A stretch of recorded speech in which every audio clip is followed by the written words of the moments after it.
ఓం శ్రీ గురుభ్యో నమ. ఓం శ్రీ మాత్రే నమ. ఈరోజు మనం శ్రీ లలితా సహస్రనామ స్తోత్రంలోని 822వ నామం, 823వ నామం గురించి తెలుసుకోబోతున్నాం. ఈ రెండు నామాలను కలిపి కొంతమంది పెద్దలు ఒక నామంగా కూడా చెప్తారు. అయితే మనం ఈరోజు ఈ రెండు నామాలను విడివిడిగా ఒకే అర్థంలో తెలుసుకోబోతూ ఉన్నాం. ఈ 822వ నామం అమ్మవారిని శ్రీ బ్రహ్మణే నమః అని కీర్తిస్తుంది. 823వ నామం అమ్మవారిని శ్రీ జనన్యై నమః అని కీర్తిస్తుంది. ఈ రెండు నామాలు కలిపితే బ్రహ్మజనని అవుతుంది. అప్పుడు ఆ నామానికి మంత్రస్వరూపం శ్రీ బ్రహ్మజనన్యై నమః అవుతుంది. ఈ నామానికి మన బుద్ధిశక్తికి ఉన్న సంబంధం గురించి కూడా ఈరోజు మనం తెలుసుకోబోతూ ఉన్నాం. మనం ఇంతకు ముందు నామంలో అమ్మవారిని బ్రహ్మాణి అని తెలుసుకున్నాం కదా.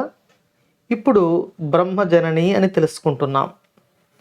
బ్రహ్మము అంటే వేదము అని కూడా అర్థం ఉంది.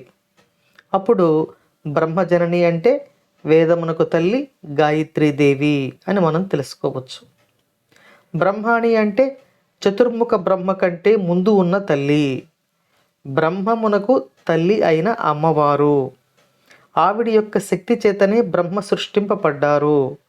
కాబట్టి ఈ నామం అమ్మవారిని బ్రహ్మజనని అని కీర్తిస్తూ ఉంది. ఇక మరో అర్థం తీసుకుందాం. జీవులందరూ తమను ఆవరించి ఉన్న మాయను కొంతైనా తొలగించుకున్న తర్వాత బ్రహ్మము అయిన పరబ్రహ్మము అయిన శ్రీ లలితా పరమేశ్వరిని చేరుకోవాలి అనుకుంటారు. అటువంటి బ్రహ్మమును చేరుకోవాలనే భావనను, ఆలోచనను సాధకులైన వారిలో కలిగించే బుద్ధిశక్తి శ్రీ లలితా పరమేశ్వరి. అమ్మవారి అనుగ్రహం లేనిదే అమ్మవారి యొక్క పాద పద్మములను చేరాలి అనే ఆలోచన ఎంత మాత్రం రాదు.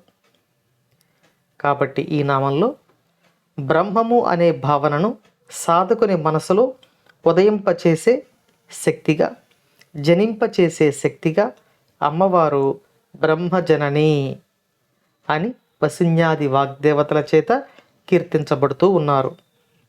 అమ్మవారి అనుగ్రహం మనపై ఎల్లవేళలా ఉండాలని, అమ్మవారి పాద పద్మముల యొక్క సన్నిధి మనకు లభించాలని కోరుకుంటూ ఓం శ్రీమాత్రే నమః.